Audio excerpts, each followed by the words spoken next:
再一次歡迎大家嚟到AYAYA Online 同我哋一齊崇拜。今日咧我哋好開心有 Eugene 歐子俊弟兄咧喺我哋當中證道。Eugene 咧其實都係我哋列宣家嘅一份子啦。英文部嘅弟兄姊妹咧對佢都好熟悉嘅，因為佢咧有參與我哋嘅敬拜隊。咁佢除咗唱歌好聽咧，仲識得彈幾種樂器添。Eugene 咧喺大學時期咧，佢完成咗呢個藥理學嘅碩士之後咧，就用咗一段時間做藥理學嘅研究啦。之後佢又再攻讀法律，就成為一個執業嘅律師。咁做咗幾年嘢之後咧，神就呼召佢，就參與咗呢個 IJM International Justice Mission， 或者係叫做國際公義呢個使團咁咧就去服侍。咁佢同太太 Hannah 就去咗印度孟拜呢個地方咧，喺嗰度咧做咗1年嘢嘅。Hannah 咧就係我哋堂主任牧師李牧師個女啦。咁翻咗嚟加拿大之後咧，Eugene仍然喺 IJM 嗰度服侍。咁現在咧佢服侍嘅崗位咧就係 IJM 喺 BC 省嘅發展同埋動員部嘅董事。今日咧好開心，Eugene喺我哋當中嚟到證道。咁佢嘅題目咧就係從壓迫與強暴中得救贖。經文咧係詩篇嘅第72篇。咁我哋未唱詩敬拜同埋聽神嘅話語之前，我哋一齊低頭誠心嘅禱告。愛我哋嘅天父上帝，我哋實在感謝讚美你。喺呢段疫情當中，你保護咗我哋。我哋亦都特別去多謝你，你俾我哋喺加拿大呢一個嘅地方嚟到生活。喺呢一度咧，我哋享受到一種嘅自由，就係一種咧被人權、法治同埋咧民主選舉所保障得到嘅一種嘅自由。天父，我哋喺聖經裏邊，我哋好多次睇到你咧係幾咁討厭嗰啲有錢、有權、有勢嘅人。對於嗰啲窮嘅人，對於嗰啲冇能力去照顧自己、保護自己嘅人，作出嗰種嘅欺凌、嗰啲嘅壓迫，你係幾咁嘅討厭。我哋亦都從聖經裏邊，我哋睇到你同樣地好討厭嗰啲在位嘅當權者。當佢哋咧罔顧公義，因為自己一己嘅利益而係隨時嘅去流無辜人嘅血嘅時候，你對佢哋嗰種嘅討厭，你對佢哋嗰種嘅憎惡。所以天父，我哋今日祈禱就係求你開我哋嘅眼睛，開我哋嘅耳朵，更加重要開我哋嘅心靈，俾我哋聽到你自己嘅話語，聽到你自己嘅教訓。主啊，我哋將以下嘅時間恭敬嘅放喺你嘅手裏邊，求你分別為聖。我哋祈禱交託奉救主耶穌得勝嘅名，阿門。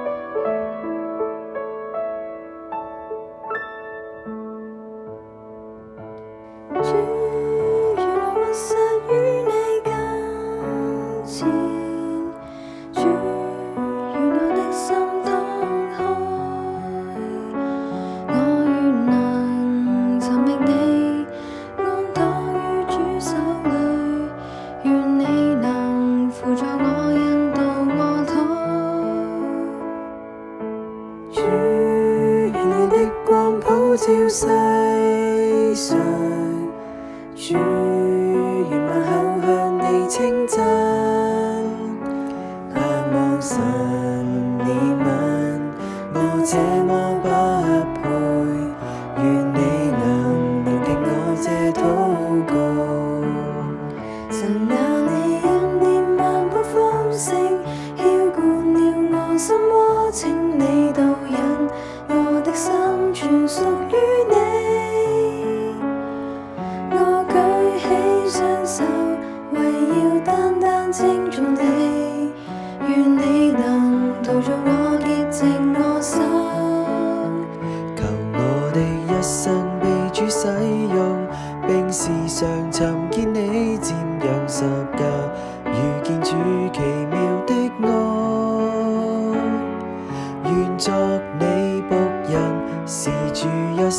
不枉過，願聖靈常在我內心指引。神啊，你恩典萬般豐盛，澆灌了我心窩，請你導引我的心，全屬於你。我舉起雙手，為要單單稱頌你，願你能陶造我潔淨我心，求我的一生被主使用，並時常尋見你，瞻仰十架，遇見主奇妙的愛，願作你僕人，是主一生不枉過，願聖靈常在我內心指引。是你的大愛，深深觸動我，助我脫離罪惡，渡過黑暗。願我的心每天緊緊跟隨你，願我一生所有永屬我主。神啊，你恩典萬般豐盛，澆灌了我心窩，請你導引我的心，全屬於你。我舉起雙手，為要單單稱頌你，願你能陶造我潔淨我心，求我的一生被主使用，並時常尋見你，瞻仰十架，遇見主奇妙的愛，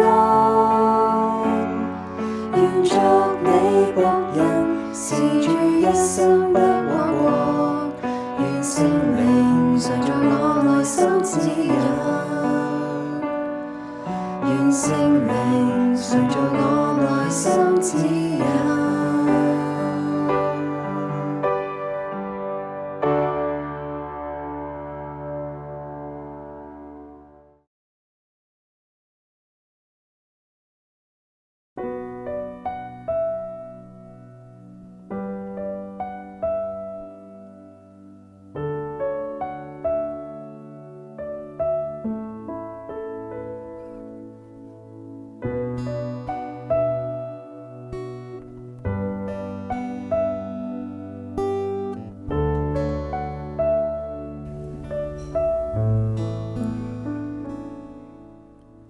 神求你喜悅我們的敬拜，獻上誠實公義正直的心，願我們行事為人對得起主你，作你看為義的子民。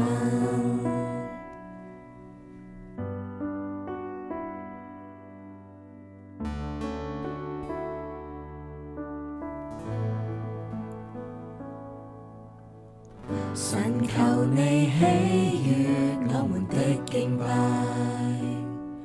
獻上誠實公義正直的心，願我們行事為人對得起主你，作你看為義的子民，惟願你公義如滔滔江河，公平如大水滾滾。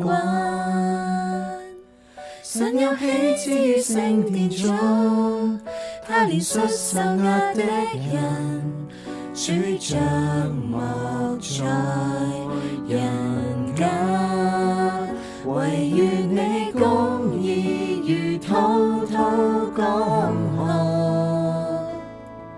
公平如大水滾滾。神有喜之於聖殿中，他憐恤受壓的人，願你公義降臨。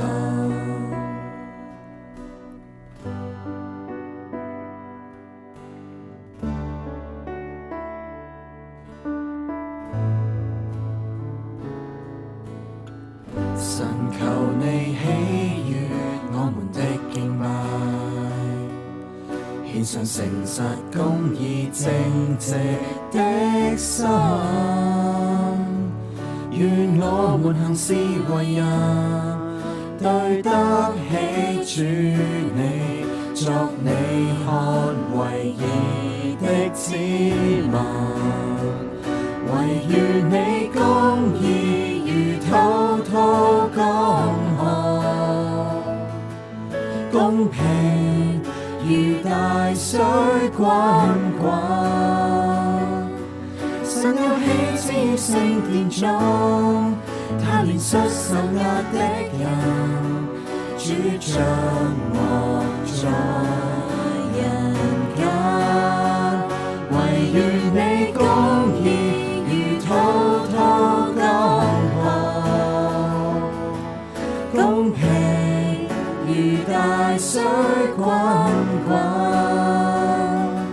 神有喜之於聖殿中，他憐恤受壓的人，願你公義降臨，唯願你公義如滔滔江河，公平如大水滾滾。神有喜之於聖殿中，他憐恤受壓的人，願你公義降臨，願你公義降臨，願你公義降臨。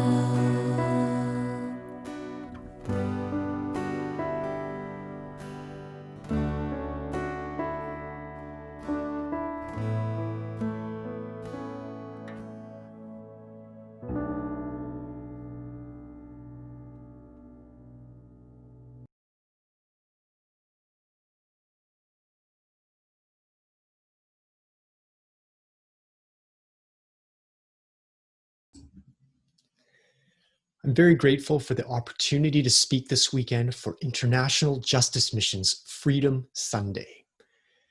At IJM, our mission is to protect people in poverty from violence by rescuing victims, bringing the criminals to justice, restoring survivors to safety and strength, and helping local law enforcement build a safe future that lasts. And Freedom Sunday is a global movement for churches worldwide to join together in this mission to end slavery and violence. And I'm humbled to serve you as I wear both hats. As a representative of IJM, it's my privilege to share with you about our mission and how, as followers of Christ, we are inspired to protect vulnerable people from violence.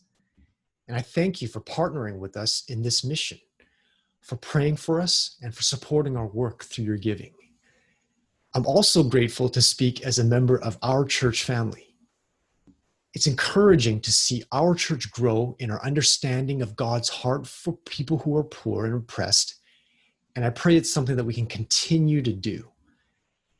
I'm thankful that this is the third year in which our church is participating in Freedom Sunday, and our engagement with IJM has increased as the years have passed. And what a year this has been already up to this point. I think it's an obvious statement to say that 2020 has been a challenging year. We've seen political unrest and instability in regions of the world. We've seen injustice, like the killing of George Floyd by a police officer in Minneapolis, sparking protests against racism and racial injustice, first in the United States and then around the world. And of course, all of this has taken place in the context of the coronavirus pandemic. COVID-19 has resulted in illness and death worldwide, and it has made all of us change how we live, go to work and school, and interact with one another. It has been a lot. And amidst these times of crisis and uncertainty, perhaps we find ourselves asking questions.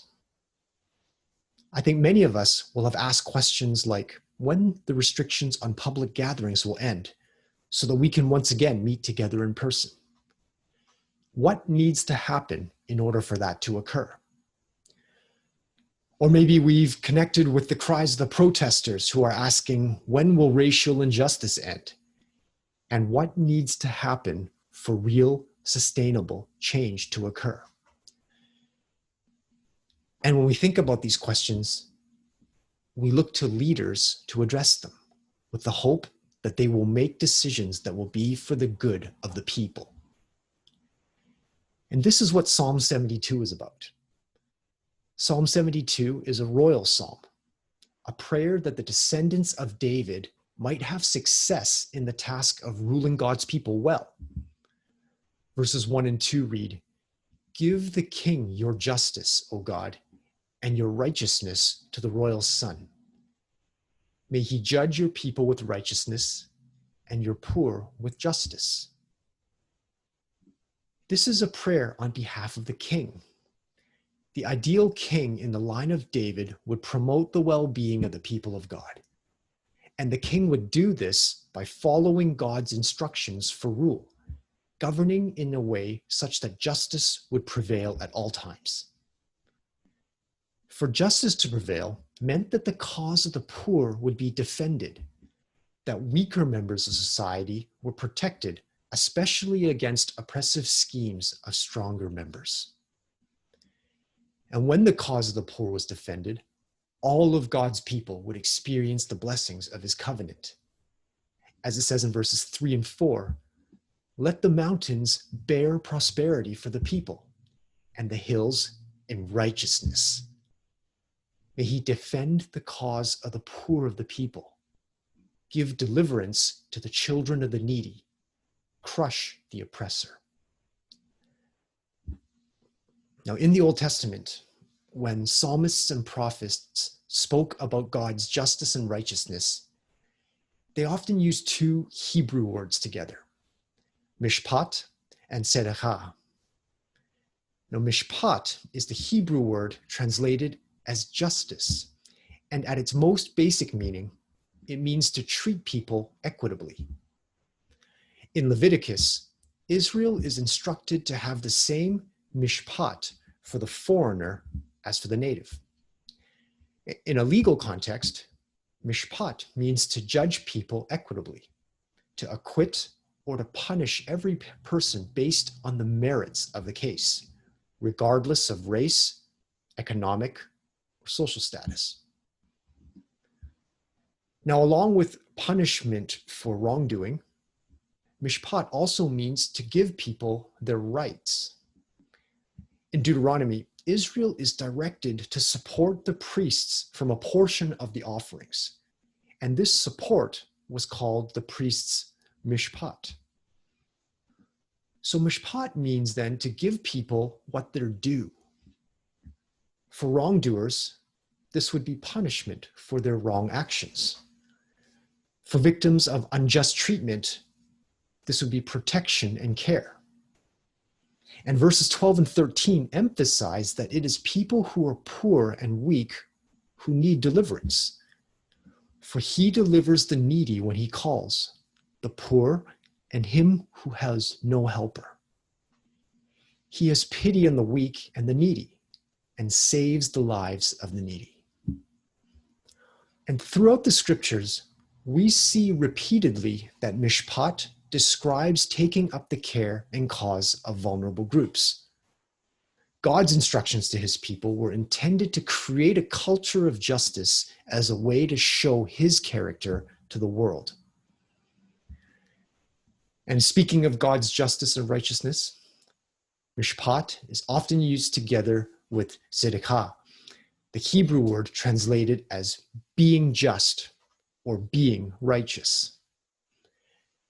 Now, while we often think of righteousness as a private matter, such as in the matter of personal morality, in the Bible, being righteous is a deeply relational matter. Bible scholar Alec Motcher puts it like this, defining the righteous as those who are right with God and therefore committed to putting right all other relationships in life. A person is being righteous when they conduct their relationships with fairness, generosity, and equity. And being righteous brings restoration when relationships are broken. Taken together then, mishpat and tzedakah mean to give people what they are due, enabling them to live in right relationship with one another. And a king acting with these characteristics would rule God's people well. And the result is that God's blessing would be visible to the world. At Psalm 14, the psalmist specifically declares that the weak and the needy are redeemed and saved from oppression and violence. In Genesis, after the fall of man, sin was unleashed into the world, and ever since, humans have perpetrated the sin of violence against each other. The Bible records that Cain kills Abel, and violence continues until the time of Noah, when God says he will make an end of human flesh because the earth is filled with violence through them. In his mercy, God did not end the human race. And instead, he has a plan to redeem all of creation through the reign of Christ. His reign is good news to the poor and brings freedom to the oppressed. And his life is our inspiration for the work of justice.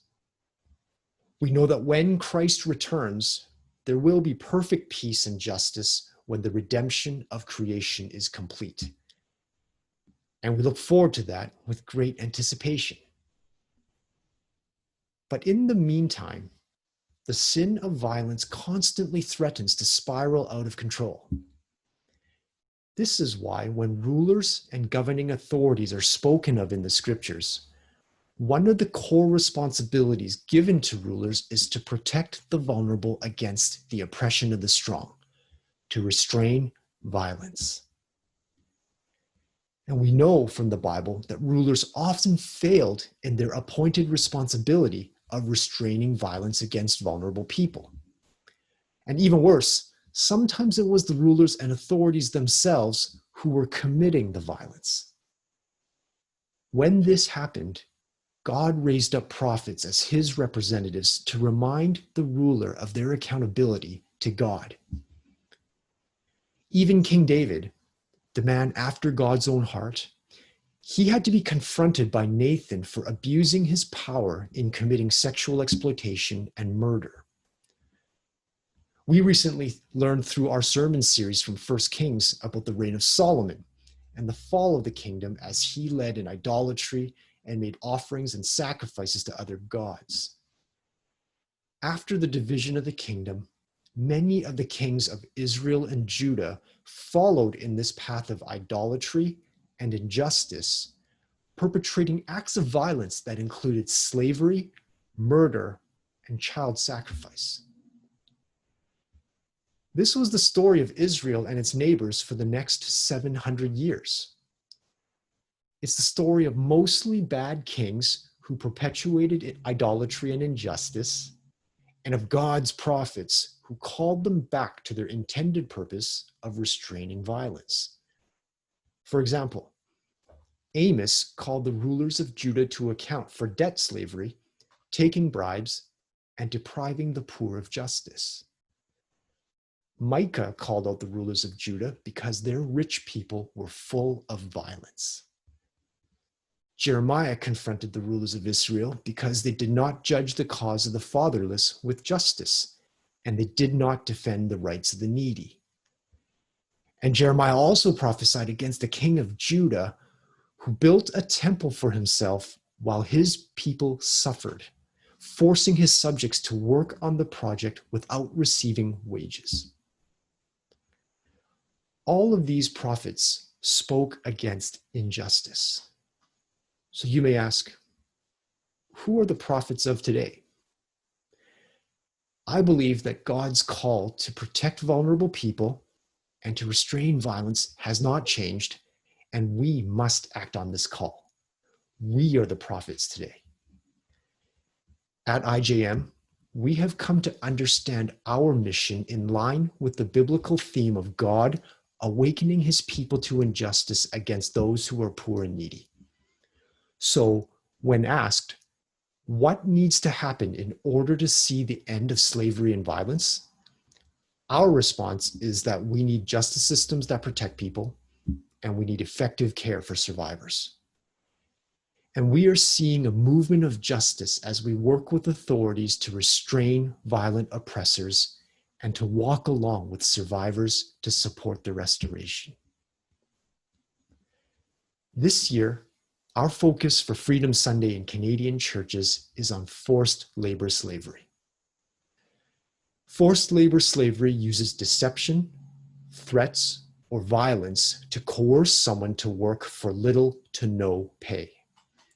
And although slavery has been outlawed in almost every country, there are millions of people working as slaves in brick kilns, garment factories, rice mills, fishing operations, and many other industries worldwide.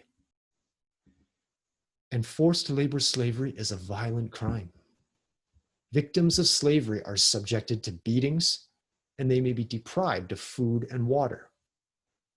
One of the most common techniques used to entrap laborers is through false debts. An owner lures a person into slavery by offering a small advancement for their work. The owner then inflates the debt owed by not paying the wages as promised, claiming that the laborer owes expenses which are deducted then from their pay, and then also by charging excessive interest. And these false debts can be passed on to the next generation. IJM has identified families, from grandparents to parents to children, who have been forced to work for years after accepting an advance payment of as low as $20. And this fight against forced labor slavery is challenging. But there have been encouraging stories of rescue that have taken place even amidst COVID-19 lockdown conditions, including one that took place this past June in South Asia. IJM had received information in mid-March about 282 migrant workers held in bonded labor at a brick kiln. These families were from a northern state and had traveled under the promise of good jobs and receiving fair wages. And they were given advance payments equivalent to between 350 to 540 Canadian dollars to work at the kiln. But the reality that the families faced was very different. The advances would become escalating debts that the families would need to repay. The laborers were forced to work for nearly 13 hours a day without proper food or access to health care. The children were denied education, and those above the age of 10 were forced to work. Every day, the adults pounded clay to make bricks, while the children dried them under the sun and arranged them in the kiln to be baked. Once the bricks were fired, they removed the hot bricks and stacked them for sale. When the COVID-19 pandemic began, the workers were anxious to return home. But under the false debts of the advance payment, the kiln owner refused to allow them to leave and also stopped paying them and providing food for them to sustain themselves. The families contacted their relatives in their home state, who contacted IJM. The laborers were able to communicate the harsh conditions and exploitation that they faced while being forced to work in the kiln. IJM connected with one of our casework partners, the Foundation for Sustainable Development, who helped get in contact with high-level government officials to tell them of the plight of these families who were trapped during lockdown. On June 1st, officials attended the kiln and heard directly from the families. The parents explained the hardships they faced, and the young children demonstrated the grueling work that they did every day. With the evidence from the families, the officials confirmed that this was a case of bonded labor and instructed the families to pack up. They were going to be rescued. And the officials also organized medical care for urgent needs and to track cases of COVID-19. As the families in this kiln began preparing to leave, laborers from other nearby work sites also begged the officials to send them home. And at first, the officials tried to convince these laborers that it would be safer to stay and that they would be provided with food aid to support them. But the laborers persisted, and the officials were convinced that 244 people at the neighboring work site were also in need of rescue.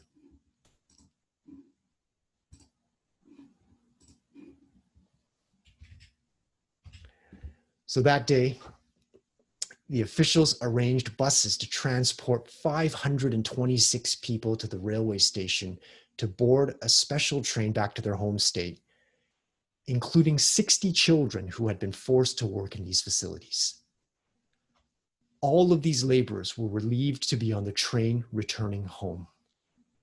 IJM and the Foundation for Sustainable Development are following up to seek justice within the legal system on behalf of the survivors.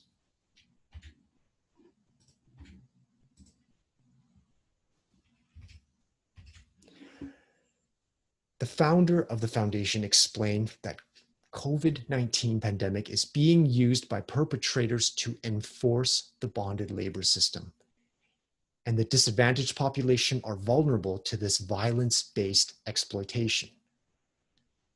So to see the local government respond with the urgency that they did in this case demonstrated their commitment to protecting vulnerable people from such exploitation. And this recalls verse 14 of Psalm 72. The lives of people who are needy were redeemed from oppression and violence. So we are encouraged and celebrate that these survivors are now free. We also learn from Psalm 72 that when justice and righteousness are present, there is flourishing in the land and for all people. Verse 16 reads, "May there be abundance of grain in the land. On the tops of the mountains may it wave. May its fruit be like Lebanon, and may people blossom in the cities like the grass of the field." At IJM, we have seen the positive effects in countries where we work.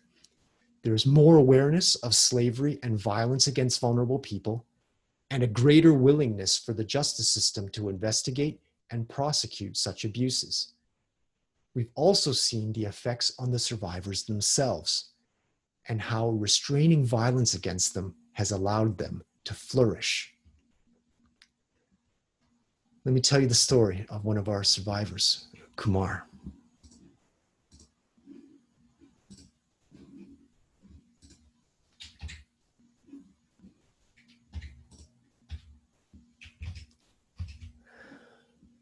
Kumar was only 5 years old, living a simple childhood in a small village in South Asia when tragedy struck. His father died suddenly, and his mother abandoned him soon after. Orphaned and alone, Kumar went to live with his uncle, who tried to provide safety and stability for him. But as Kumar was beginning to heal, his life took another turn when a brick kiln owner used a relative's small debt to illegally take Kumar into slavery at the kiln. This happened when Kumar was only 7 years old. As other children his age were beginning school, he was trapped into a life of slavery. The kiln was a massive operation, and Kumar struggled together with other children and adults, producing hundreds of bricks every day. He began work at 6:30 in the morning, carrying heavy bricks back and forth in the kiln as they dried, working until the evening hours. The owner of the kiln scolded Kumar and the other slaves with abusive threats when they were not working hard enough. When another slave tried to flee, the owner tracked him down and brought him back to the facility, and he was publicly beaten as a warning to others. Even when Kumar was sick, the owner beat him and dragged him to the kiln. Kumar remembers, "I did not think about freedom. I was afraid to think of my future. I had nothing to look forward to. I felt like I had lost everything in life, and I wondered why I had to suffer so much." IJM discovered the slavery in this brick kiln and investigated. And in partnership with local police and government authorities, we conducted an operation to rescue 15 slaves, including Kumar. Now, while IJM and officials documented the crimes that had taken place, trouble arose as owners of other nearby kilns tried to intimidate the rescued laborers with threats of violence. But Kumar and the others bravely spoke the truth about their lives in slavery, and the governments gave them their release certificates and brought them to safety. And the following day, IJM's aftercare team brought Kumar back to his native village. After 2 years were stolen from his childhood, Kumar was finally free. IJM helped Kumar to enroll in school and worked with him on his road to restoration. He wanted to help people who had gone through slavery like himself. So he spent 4 years working with one of IJM's South Asia field offices. This experience inspired him to return to school for further education. And he's now in university, studying to become a social worker so that he can help even more people. He returns to help IJM when possible, and he's even had the opportunity to assist on rescue operations. Drawing on his own experiences, he comforts and encourages the rescued children and families who have been freed from slavery. Kumar says, "I've been saved. I don't want anybody to undergo the misfortunes I faced in my life. I really don't want them to suffer like me. I feel very happy when these people are freed." To conclude, let's look at verses 18 and 19 of Psalm 72, a blessing toward God. "Blessed be the Lord, the God of Israel, who alone does wondrous things. Blessed be his glorious name forever. May the whole earth be filled with his glory."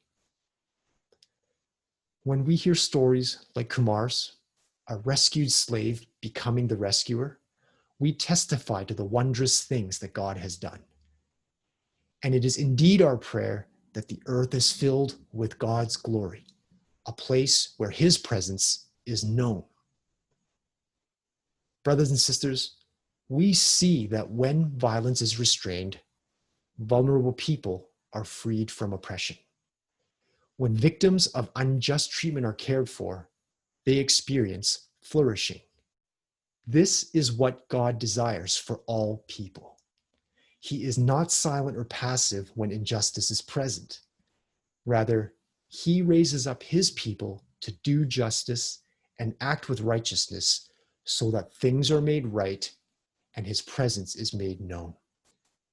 This was the pattern throughout the scriptures, and it continues with us today. May we heed his call to stand against injustice so that all people may experience the freedom that he intends.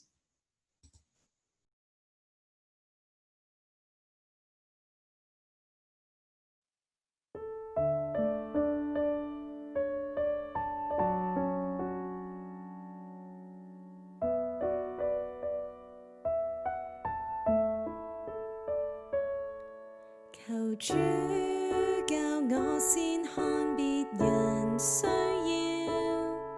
讓我看重主你憐憫心意，讓我學習將我生命擺上，把你的愛傳揚。求主教我先看別人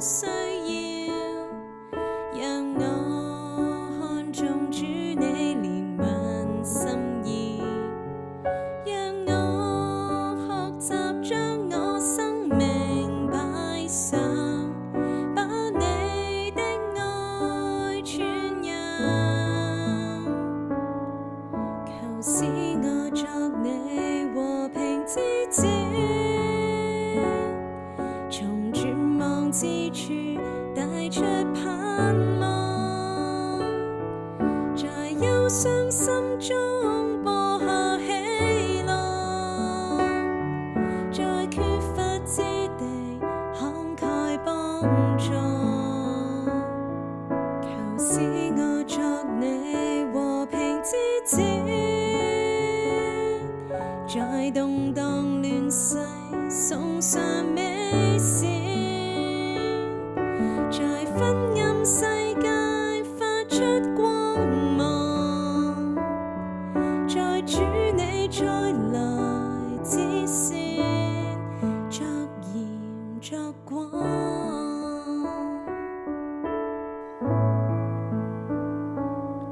求主教我先看別人需要，讓我看中主你憐憫心意，讓我學習將我生命擺上，把你的愛傳揚，求使我作你和平之子，從絕望之處帶出盼望，在憂傷心中播下喜樂，在缺乏之地慷慨幫助，求使我作你和平之子，在動盪亂世送上美善，在昏暗世界發出光芒，在主你再來之先，作鹽作光。這世界必擁戴你作王，天地萬有也必高唱你歌，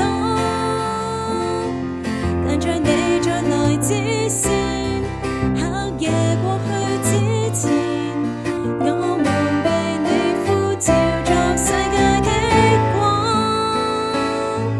求使我作你和平之子，從絕望之處帶出盼望，在憂傷心中播下喜樂，在缺乏之地慷慨幫助，求使我作你和平之子，在動盪亂世送上美善，在昏暗世界發出光芒，在主你再來之先，作鹽作光，在主你再來之先，作鹽作光。